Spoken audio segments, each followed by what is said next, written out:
colocamos agora no ministério da palavra. Ministério poderoso. Ministério, Senhor, que tem o respaldo, a provisão do Senhor. Ajuda-nos, Senhor. Fala conosco nessa noite. Nos ajuda, Senhor, de andarmos em cima da Tua palavra, em submissão, para que o Senhor possa nos fazer frutificar e crescer e ser edificado em cima da Tua palavra. Nós te pedimos, Senhor, em nome de Jesus. Irmã Carmen, por favor.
Boa noite, igreja, boa noite, irmãos e irmãs.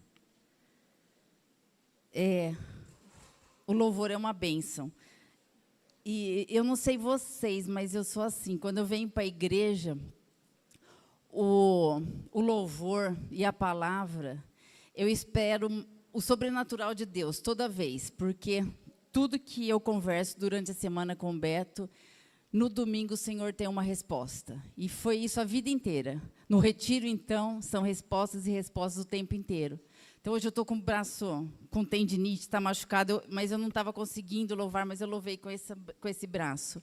Mas eu amo, porque o louvor e a adoração ao Senhor é tudo de bom. E o Senhor ouve e recebe. E nós, como corpo de Cristo, porque nós temos o Senhor dentro de nós, mas nós como corpo, como igreja, no domingo, Deus se faz presente e faz maravilhas e milagres nas nossas vidas. E hoje o tema da palavra é vivendo as maravilhas e milagres de Jesus hoje. Quando nós olhamos para a Bíblia e vemos Jesus, no tempo que Ele passou pela terra, a gente vê o relacionamento. Vai orar pelas crianças? Tá, já entraram. Que Deus abençoe vocês lá. Então, vivendo as maravilhas e milagres de Jesus hoje. Voltando, quando nós olhamos para a Bíblia e quando a gente vê Jesus, quando Ele passou pela terra, a gente vai observar que toda vez que Ele falava com Deus, Ele se relacionava com Ele chamando de Pai, o tempo inteiro. Além de Jesus ser o exemplo de obediência para todos nós, Ele se relacionava com Deus chamando de Pai. E quando nós descobrimos o que nós somos em Cristo, que nós somos herdeiros e co-herdeiros em Cristo, somos filhos de Deus, e a gente entende essa paternidade divina, tudo muda na nossa vida. Porque a gente sabe que em qualquer circunstância, o que acontecer na nossa vida, o Senhor estará conosco. E nunca, gente, nunca nós estaremos sozinhos. E essa palavra veio de encontro com as coisas que nós estamos passando, eu e o Beto, mas a gente conheceu um Deus maravilhoso, a gente já conhecia, mas um Deus que abraça, um Deus poderoso. E hoje, a palavra que Deus me deu fala de 3 pais, são 3 passagens na Bíblia. Então, o primeiro, vamos abrir. O primeiro pai, ele está em João 4. João 4, versículos 46 a 54. João 4, 46 a 54.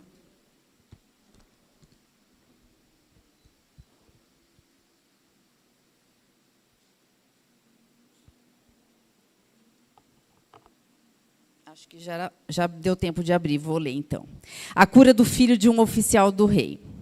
Dirigiu-se de novo a Caná da Galileia, onde da água fizera vinho. Ora, havia um oficial do rei, cujo filho estava doente em Cafarnaum.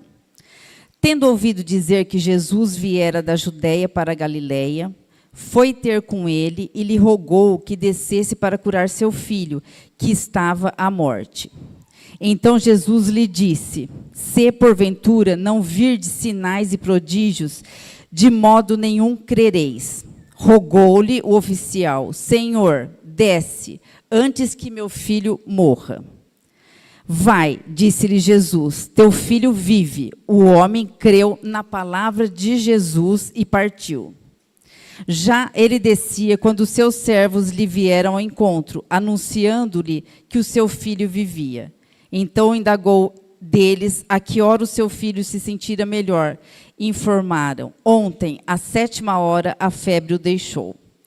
Com isto, reconheceu o pai ser aquela precisamente a hora em que Jesus lhe dissera: teu filho vive, e creu ele e toda a sua casa. Foi este o segundo sinal que fez Jesus depois de vir da Judéia da Galileia. Porque aqui fala que bem no comecinho, no versículo 46, dirigiu-se de novo a Caná da Galileia, onde da água fizera vinho. Jesus tinha acabado de transformar a água em vinho naquela festa de casamento. E agora veio esse homem, oficial do rei, cujo filho estava doente, e ele pediu para Jesus ir lá curar. E o que Jesus deu para ele? Uma palavra. E é isso que Deus dá para nós todos os dias quando a gente tem um problema. É só abrir a Bíblia que Deus dá uma palavra. E a palavra é aquilo, o Logos, que é a palavra escrita. E quando a gente abre a Bíblia, que a gente lê, quando nós lemos a Bíblia, vem a revelação. E Deus dá essa palavra. Então, imagine esse pai, que o filho estava doente, ele chegou, ele foi para a casa dele, Jesus não foi e ele foi, mas ele tinha uma palavra de vida. E essa palavra de vida é: vai, disse-lhe Jesus, teu filho vive. O homem creu na palavra de Jesus e partiu. Então, irmãos, nossa vida é essa. A gente vive o tempo inteiro crendo em milagres. E quando que um milagre acontece na nossa vida? Quando a gente crê numa palavra. Porque quando a gente tem um determinado problema, a gente entra em desespero. Porque nós somos humanos. Não adianta a gente falar que é espiritual. Deve ter gente que é espiritual mesmo, que tem o problema, já está no espiritual, mas eu não. Sou na carne, então é carne, corpo e espírito. Então, quando tem um problema, eu fico desesperada. E a primeira coisa que eu penso é: vai morrer. Daí é onde eu pego e falo: Senhor. E é onde o Senhor vem, me abraça, me acalma e me dá uma palavra. E quando Ele me dá essa palavra, eu me apego àquilo, porque daí é uma revelação do Senhor. E aquela palavra vai me dar vida. E quando eu estiver passando pelo deserto, quando eu estiver com medo, quando eu perder minha paciência, quando eu não tiver mais perseverança, o que eu vou ter? Uma palavra. Então, por isso que eu falo que é muito importante o culto, porque eu sei que a gente lê em casa, que a gente vive uma vida cristã fora daqui, mas o corpo de Cristo reunido para louvar o Senhor desce, fica aqui na presença de todos nós. E na hora da palavra, é o Senhor falando. Lembra que antigamente, no Antigo Testamento, falava através da boca dos profetas? Hoje não. Toca no coração de cada um que vem aqui na frente. Não só dos que estão aqui na frente. Às vezes, na hora que termina o culto, a gente vai abraçar uma pessoa e aquela pessoa tem uma palavra para a gente. É o Espírito Santo tocando no coração da pessoa. Então, uma palavra. Esse homem, ele creu. E quando ele creu, o filho foi curado. E com isso, reconheceu o pai ser aquela precisamente a hora em que Jesus lhe dissera. Essa hora aqui, que quando Deus falou, Jesus falou com ele, eu até pesquisei aqui, era mais ou menos 19 horas. Foi a hora que o menino sarou. Então, foi teu filho vive e creu ele e toda a sua casa. Então, o que eu falei, quando o milagre acontece na minha vida, na sua vida, quando você crê na palavra, quando Deus te revela, o Espírito Santo revela no seu coração aquela palavra, daí você crê, é onde você vai ter força para enfrentar qualquer problema. E baseado nessa passagem aqui, eu vou dar o testemunho. Eu dei no dia da vigília aqui o que aconteceu com o Beto, mas muita gente não sabe. Então, eu vou dar o testemunho. O Beto faz exame de próstata todo ano, e no último exame que ele fez, mês passado, mês retrasado, não lembro, daí o médico constatou uma coisa esquisita, e ele falou, vai fazer a ressonância magnética, e fez. E, quando saiu o resultado, eu tinha certeza que não ia dar nada, e vi tudo lá, negativo, negativo, negativo. O Beto falou, olha nas entrelinhas. Eu olhei nas entrelinhas, e nas entrelinhas estava falando carcinoma. Eram 2. E quando a gente vê carcinoma, pelo menos eu, não sei vocês que estão sempre no espírito, mas eu estou na carne, desesperada. Eu falei, pronto, morreu. E o Beto, então, também olhou para mim e morreu. Já pensou? Já ficou pensando o que ele ia fazer, como que ele ia me deixar, isso e aquilo. Veio aquele desespero.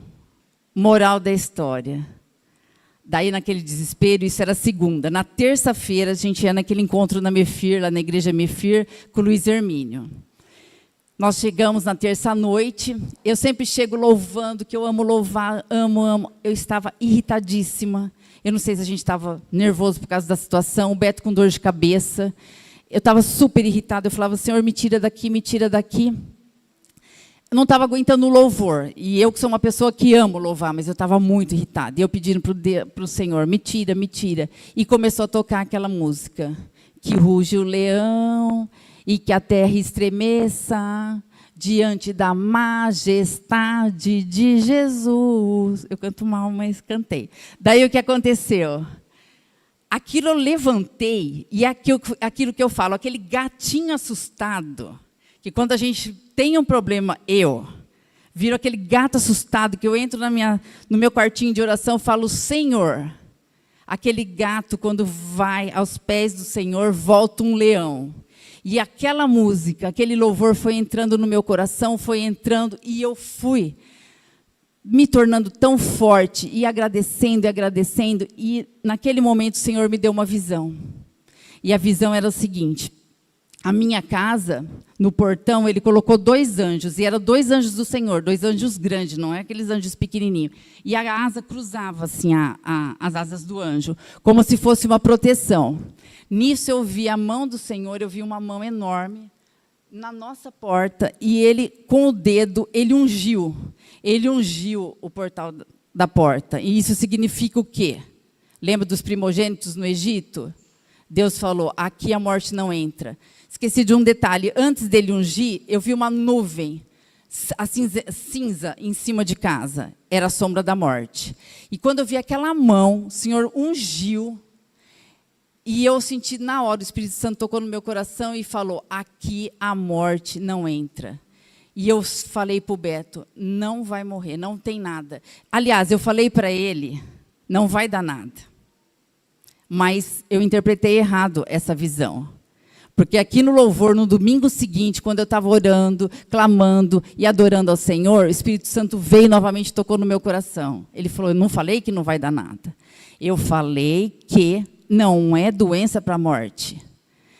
Mas daí, na segunda-feira, veio o resultado e deu carcinoma. Eu sei que nosso Deus é maravilhoso, por isso essa pregação, vivendo os milagres e maravilhas do Senhor, porque Ele é tão bondoso conosco, que Ele nos avisa, Ele não chega com um problema assim, de supetão, Ele nos avisa. É a mesma coisa que eu senti, a Paula também sentiu a paz. E ela também, no dia que ela foi orar pelo Beto em casa, ela também sentiu que ia dar positivo, ia dar o carcinoma, mas não era para a morte. E agora nós estamos vivendo uma fase seguinte, está esperando a Unimed, autorizar a robótica, agora já passou tudo isso, não autorizou, e agora vai marcar a cirurgia. Mas em todo esse tempo, eu me apeguei a essa palavra, é o que Deus toca no coração de cada um de nós. em qualquer problema da nossa vida, de relacionamento, problemas com filhos, filhos drogados, filhos viciados em bebida, qualquer problema, é só a gente abrir a Bíblia, ler a palavra, que o Espírito Santo vem com uma revelação que é o nosso milagre. E eu repito mais uma vez, quando o nosso milagre acontece, quando eu me apego naquela palavra revelada pelo Espírito Santo, daí pode acontecer o que for, qualquer circunstância, os médicos falando tudo ao contrário, as pessoas negativas falando tudo ao contrário, mas eu me apego àquela palavra de vitória do Senhor. Não é doença para a morte. Amém? Então, nessa parte, que foi o primeiro pai, que aqui, então Deus me tocou, são 3 pais desesperados por cura. O primeiro era esse oficial do rei, que foi lá, e Jesus não acompanhou ele, mas deu uma palavra. E é um exemplo muito grande para a gente. Qualquer coisa que aconteça na nossa vida, se apegue àquela palavra que o Senhor dá para vocês. Por isso é muito importante o culto. A palavra que o Senhor ministra, pega aquela palavra para a semana, põe em prática aquela palavra. Às vezes a gente usa na semana, às vezes a gente usa 1 mês, 2, às vezes a gente usa para a vida toda, porque apareceu o problema, o Espírito Santo vem com o versículo certinho para a gente. Amém? Agora eu vou falar do segundo pai. O segundo pai está em Lucas 9, de 37 a 43.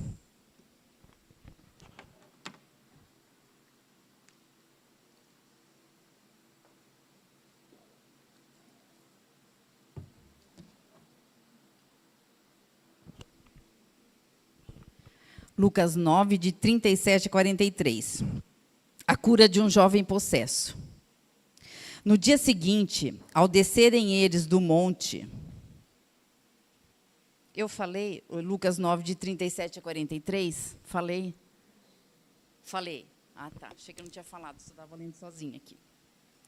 Então, versículo 37. No dia seguinte, ao descerem eles do monte, veio ao encontro de Jesus grande multidão. E eis que dentre a multidão surgiu um homem dizendo em alta voz: Mestre, suplico-te que vejas meu filho, porque este é o único. Um espírito se apodera dele e, de repente, o menino grita, e o espírito o atira por terra, convulsiona-o até espumar, e dificilmente o deixa, depois de o ter quebrantado. Roguei aos teus discípulos que o expelissem, mas eles não puderam. Respondeu Jesus: Ó geração incrédula e perversa, até quando estarei convosco e vos sofrerei? Traze o teu filho. Quando se ia aproximando, o demônio o atirou no chão e o convulsionou. Mas Jesus repreendeu o espírito imundo, curou o menino e o entregou a seu pai. E todos ficaram maravilhados ante a majestade de Deus. Então, esse segundo pai é um pai que valoriza o que tem. Ele fala: Senhor, é o meu único filho. Isso a gente tem que trazer para a nossa vida. Porque a gente tem que valorizar a nossa família, tem que valorizar o nosso emprego, valorizar as nossas coisas. E saber que nós temos o Senhor, que Ele é o único na nossa vida.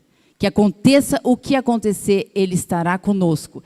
Então, esse pai aqui, desesperado, que foi atrás de Jesus, ele também queria cura desse filho que estava endemoniado. Mas ele valorizava o que ele tinha. Então, aqui ele falou, porque este é o meu único filho. Então, eu vejo aqui o Senhor falando conosco, que tudo que a gente faz, a gente tem que valorizar. A gente não tem que fazer as coisas de qualquer jeito.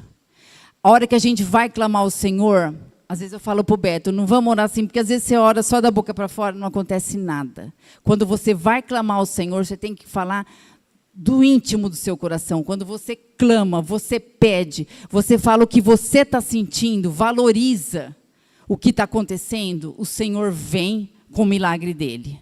Então, eu vejo em qualquer coisa que a gente faça, principalmente na igreja, as coisas que é para o Senhor, as coisas que são para os irmãos, a gente tem que valorizar, não fazer de qualquer jeito. E aqui Jesus fala, vê quando esse homem foi atrás dos discípulos, não aconteceu nada. E respondeu Jesus: ó geração incrédula e perversa, até quando estarei convosco e vos sofrerei? Então eu vejo assim Jesus falando. Ele estava falando para os discípulos, estava falando para nós que íamos ver futuramente. Aproveita enquanto eu estou aqui. E hoje nós temos aqui o Espírito Santo morando dentro de nós. E Jesus falou sempre: coisas boas eu farei, obras grandes eu farei, mas vocês farão maiores do que eu. Olha a promessa do Senhor, maravilhosa para a nossa vida. Então, irmãos, na hora do desespero, na hora que você está no fundo do poço e acha que nada vai acontecer, clama ao Senhor de todo o seu coração, clama que o Senhor vem, porque Ele é o único que estará conosco sempre, até a consumação dos séculos. Porque a gente pode perder marido, filho, todo mundo, o mundo inteiro, mas Jesus vai estar conosco sempre, acalmando os nossos corações e fazendo os milagres e maravilhas sempre. Agora nós vamos para o terceiro pai. O terceiro pai está em Marcos, capítulo 5. De 21 a 24.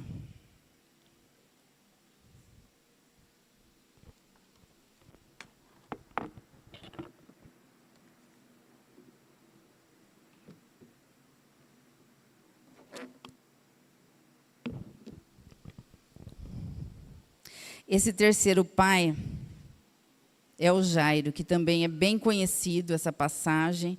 Então, vamos ler de 21 a 24, depois os 5, de 35 a 43. O pedido de Jairo, no versículo 21. Tendo Jesus voltado no barco para o outro lado, afluiu para ele grande multidão, e ele estava junto do mar. Eis que se achegou a ele um dos principais da sinagoga, chamado Jairo, e vendo-o, prostrou-se a seus pés, e insistentemente lhe suplicou: minha filhinha está à morte, vem, impõe as mãos sobre ela, para que seja salva e viverá. Jesus foi com ele. E no caminho de Jesus, indo até a casa de Jairo, quem eles encontram? A mulher do fluxo de sangue. Eu estava até comentando com o Beto, eu falei, meu Deus, mas no caminho de Jairo, indo para a casa dele com Jesus, aparece a mulher do fluxo de sangue. E aparece. Tá certo, pastor Amir? Foi nessa passagem mesmo, então tá bom. Porque eu pesquisei, eu falei, vai que a Bíblia às vezes vem assim fora de ordem, fora do tempo, mas não. Jairo estava indo com Jesus para a casa dele e apareceu a mulher do fluxo de sangue. E o que acontece? Nós já sabemos, ela tocou na veste de Jesus. E no meio daquela multidão, Jesus fala, quem tocou na minha veste? E os discípulos falam, Jesus, mas com tanta gente te empurrando, tanta gente atrás do Senhor, você vai perguntar, quem tocou na minha veste? E ele fala, da minha veste saiu o poder. Olha que coisa linda. E eu vejo a situação de Jairo. Está indo aqui para a casa dele, isso daqui é opinião minha, tá? Ele indo para a casa dele, desesperado, que a filha está morrendo. O que acontece? Aparece a mulher do fluxo de sangue. Eu acho que ele devia ter pensado assim, meu Deus do céu, mas agora que ela vai aparecer, não, cuida da minha filha, depois volta para cuidar dela. Não. Então, com essa passagem aqui, Deus trouxe muita coisa no meu coração. É aquele desespero que a gente tem de sair do deserto logo. Toda vez que a gente está com um problema, toda vez que a gente está numa situação difícil, a gente quer sair correndo, que acabe logo, fala, Senhor, que acabe logo isso. Mas a gente tem que sofrer o processo, porque nós somos seres humanos e todo ser humano quer o quê? Quer a vitória sem passar pelo processo. E o processo é cura, é libertação. O processo é o Senhor falando, filho, filha, fica comigo aqui mais um pouquinho. A sua vitória está comigo, mas espera mais um pouquinho. Eu vejo Deus pegando nas nossas mãos e falando, vamos dar mais uma voltinha, vamos dar mais uma voltinha. Por quê? A gente quer tudo para ontem. E não é assim. Tem milagres que a gente pede para o Senhor uma coisa e vem na hora. Mas tem outras coisas que não. A gente tem a certeza da vitória, porque eu não falei lá no comecinho, Deus nos dá uma palavra de vitória. É aquela palavra que a gente tem que se apegar durante as tentações, porque nas tentações, na demora, vem Satanás e toca no coração da gente e vai falando. Tá vendo? Olha o Deus que você serve, não te ajuda, é isso. E é onde você vai perdendo a fé, é aonde você quer fazer as coisas com as suas próprias mãos. E Deus está falando, filho, calma, a vitória é sua, espera, é no meu tempo. Deus pode parar tudo. Se Ele não parou tudo para te dar a vitória, é porque Ele quer cuidar de você. E o cuidar dEle é intimidade, é amor, é filho. Fica comigo. Porque se eu te der um milagre hoje, você já vai fazer outras coisas. Então, fica comigo. Gruda em mim. Ouve minha palavra. Ouve minha voz. Ouve o que eu quero de você. Então, Deus tocou muito no meu coração. Então, esse exemplo de Jairo aqui, eu achei lindo. Porque ele está ali com Jesus indo para a casa dele. Para salvar a filha dele. E aparece a mulher do fluxo de sangue. Mas Jairo entendeu o processo. Lembre-se o que eu falei, é meu ponto de vista. Jairo entendeu o processo, ele soube esperar. E ele vai obter a vitória. Vamos continuar aqui no versículo 35. Capítulo 5, versículo 35. Falava ele ainda, quando chegaram alguns da casa do chefe da sinagoga, a quem disseram, tua filha já morreu, por que ainda incomodas o mestre? Mas Jesus, sem acudir a tais palavras, disse ao chefe da sinagoga, não temas, crê somente. Contudo, não permitiu que alguém o acompanhasse, senão Pedro e os irmãos, Tiago e João. Chegando à casa do chefe da sinagoga, viu Jesus o alvoroço, os que choravam e os que pranteavam muito. Ao entrar, lhes disse, por que estáis em alvoroço e chorais? A criança não está morta, mas dorme. E riam-se dele. Tendo ele, porém, mandado sair a todos, tomou o pai e a mãe da criança e os que vieram com ele, e entrou onde ela estava. Tomando-a pela mão, disse, Talitá cumi, que quer dizer, menina, eu te mando, levanta-te. Imediatamente a menina se levantou e pôs-se a andar, pois tinha 12 anos. Então ficaram todos sobremaneira admirados. Mas Jesus ordenou-lhes expressamente que ninguém o soubesse, e mandou que dessem de comer a menina. Então, nessa passagem aqui, do terceiro pai, que é Jairo, que está desesperado atrás de Jesus, que quer uma cura, porque todos queriam cura, que quer uma cura, que está desesperado atrás de Jesus. Jesus está indo, aparece a mulher do fluxo de sangue. Depois, a mulher é curada. Jesus chega na casa de Jairo. E quando chega lá, vieram e falaram, a menina já morreu. E o que Jesus fala? No versículo 36. Mas Jesus, sem acudir a tais palavras, disse ao chefe da sinagoga, não temas, crê somente. E nessa noite, Deus fala com vocês, Jesus fala, não temas, creia somente. E em muitas coisas nas nossas vidas, a gente quer desistir. A gente não tem paciência, a gente fala, não vai acontecer, não vai acontecer o meu milagre, vai acontecer sim o seu milagre. E Jesus vem e fala nessa noite para cada um, eu não sei o problema que você está passando, vocês sabem o problema que nós estamos passando, porque eu expus aqui, mas Jesus fala, na hora que você está no desespero, querendo desistir de tudo, Ele fala, não temas, apenas creia. Então, que isso fique no nosso coração, que essa seja a palavra que a gente vai levar para essa semana e para toda a vida. Qualquer situação, não temas, apenas creia. Não ouve o que os homens falam, não ouve o que os médicos falam, não ouve o que as outras pessoas maldosas falam. As circunstâncias mostram. Lembre-se o que Jesus falou para Jairo, não temas, apenas creia. E o que aconteceu? Jesus foi lá e ressuscitou a menina. Então, essa passagem, Deus tocou muito, muito mesmo no meu coração, que é a respeito de toda a situação que a gente está passando. Não temas. Teve momentos que a gente quis desistir, quis fazer com as nossas próprias mãos, mas Deus fala, não temas, apenas creia. E essas três passagens que são 3 pais desesperados atrás de Jesus, procurando cura para os filhos. Mas para encerrar, eu vou falar de um pai diferente. Não é um pai que correu atrás de Jesus para a cura, e sim um pai que está de braços abertos esperando por nós. Então, para encerrar, vamos ver a parábola do filho pródigo, que está em Lucas, capítulo 15, versículo 11.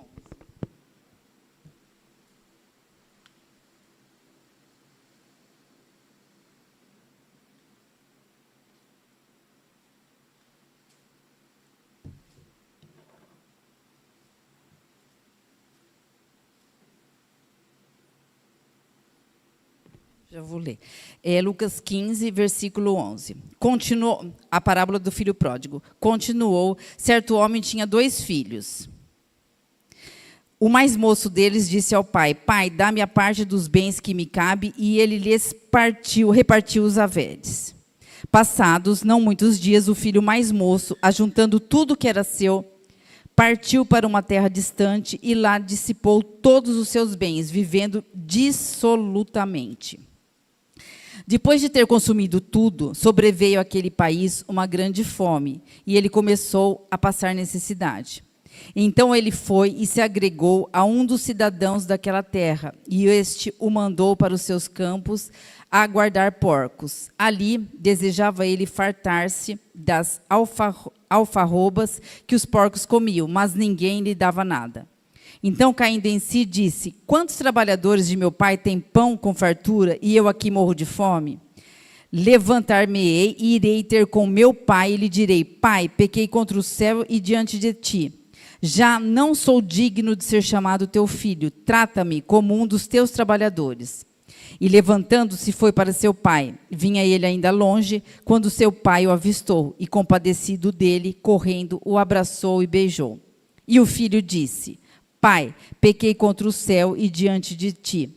Já não sou digno de ser chamado de teu filho. O pai, porém, disse aos seus servos, trazei depressa a melhor roupa, veste-o, ponde-lhe um anel do dedo e sandálias nos pés. Trazei também e matai o novilho cevado, comamos e regozijemo-nos, porque este meu filho estava morto e reviveu, estava perdido e foi achado, e começaram a regozijar-se. Então, essa história, eu vou parar por aqui, depois eu vou falar do filho que ficou. Então é isso, o Senhor tocou no meu coração a respeito desses 3 pais, que somos nós, desesperados, atrás de Jesus para a cura, para a libertação, para conserto na nossa vida, conserto no casamento, conserto com o filho, conserto no emprego, conserto para tudo. Mas agora vem um pai maravilhoso, que é Deus. O que Deus fez conosco? Muitas pessoas estão no mundo, e nós mesmos, antes de nos convertermos, de vir para Jesus, conhecer Jesus verdadeiramente, o que aconteceu? A gente estava no mundo. Fazíamos o que queríamos, fazíamos do jeito que queríamos, e é esse pai que deixou a gente ir. Esse pai aqui deixou o filho ir. Por quê? Era certo liberar a herança antes? Não. Ele liberou por quê? O filho estava na rebeldia, o filho queria sair, gastou tudo, e se ele segurasse esse filho, o que ia acontecer? Não ia ter arrependimento. O filho ia ficar frustrado o resto da vida, pensando, e se eu tivesse feito isso, e se eu tivesse feito aquilo. E aqui eu vejo o Senhor falando conosco. Nós viemos do mundo com coisas erradas, nos arrependemos, e Deus está de braços abertos. Então, eu não sei, nós estamos aqui sendo gravados, a pessoa do outro lado pode não conhecer Jesus, conhece um Deus que não é o verdadeiro Deus, que não é o verdadeiro Jesus. Pode se arrepender e chegar aos braços do Pai, porque Jesus Cristo está de braços abertos, o Senhor está de braços abertos, nos esperando sempre. Arrependei-vos, arrependei-vos, é o que a gente tem que levar para o mundo. Então, Deus tocou muito no meu coração. E daí vem o outro filho, o filho que ficou. O filho que ficou foi lá reclamar para o pai, por quê? Que ele, que foi rebelde, gastou toda a herança, teve a melhor roupa, matou um novilho, pôs o anel no dedo dele, honrou ele, e porque eu que fiquei aqui do seu lado a vida toda, não fui honrado, nunca matou um novilho, por quê? Por quê? E isso somos nós, às vezes, falando, por que, Senhor, eu estou sempre do seu lado, isso e aquilo. Por quê? Porque nós pecamos por falta de conhecimento. Porque nós não abrimos as Escrituras, a gente não sabe as promessas e maravilhas que Deus tem aqui para a gente. É só abrir a Bíblia que você vai ter revelação diariamente. Então, por quê? Você está aqui do meu lado e você não conhece o seu valor. Nós somos filhos de Deus, herdeiros de Deus e co-herdeiros de Cristo. Tudo que Jesus conquistou na cruz é nossa herança. E esse filho, eu vejo nessa situação. Por que eu não tive honra? Por que isso? Por que? Não, foi honrado a vida inteira. Ele não teve honra porque ele não conhecia. Somos nós, quando não conhecemos as promessas e maravilhas do Senhor. Estão todas aqui, para a gente se deliciar e para a gente viver o reino de Deus. Eu sempre penso nisso. Jesus veio para trazer a salvação, mas veio para apresentar também o reino de Deus. Porque o reino de Deus pode ser vivido aqui na terra, porque Deus tem prosperidade para a gente em todas as áreas. Tem as bênçãos e maldições que está em Deuteronômio, depois vocês olham lá no capítulo 28. Eu escolho as bênçãos, por isso eu escolho ser obediente ao Senhor. Então escolha ser obediente ao Senhor, ouvir a palavra dEle, ouvir os mandamentos, seguir o que Deus tem para cada um de nós, e as bênçãos correrão atrás de nós. Mas terá só bênçãos? Não, no mundo tereis aflições, mas tenham bom ânimo, eu venci o mundo. Então tem todas as promessas aqui para a gente. Jesus é maravilhoso, Deus Pai é maravilhoso, eles nos abraçam, eles querem o melhor para todos nós sempre. Então nós podemos viver o reino de Deus. Eu conheço muita pessoa que fica, que só reclama, que só pensa que todas as coisas ruins têm que correr atrás da gente. Não, nós vamos ter aflição, sim, mas a gente não é para viver no deserto, nós somos feitos para passar pelo deserto. Quando você passa pelo deserto, você cresce espiritualmente, você tem conhecimento da palavra do Senhor, você tem o amor de Deus. Então, nós somos feitos para passar pelo deserto, mas não para ficarmos no deserto. Então, o reino de Deus, Jesus veio apresentar para nós, e é isso que a gente tem que apresentar para as pessoas. Então, podemos viver o reino de Deus aqui e depois vamos viver no reino de Deus, na eternidade. Então, é isso, irmão. Deus é maravilhoso. Deus é um Deus de milagres. E tudo o que Ele tem para a gente é o melhor. E nas aflições, Ele está conosco sempre.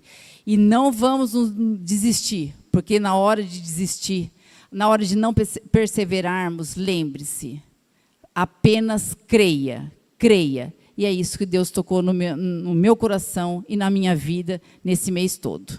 Amém? Que Deus abençoe muito e que a gente leve essa palavra. Creia. Não temas. Creia no Senhor em qualquer situação. Amém?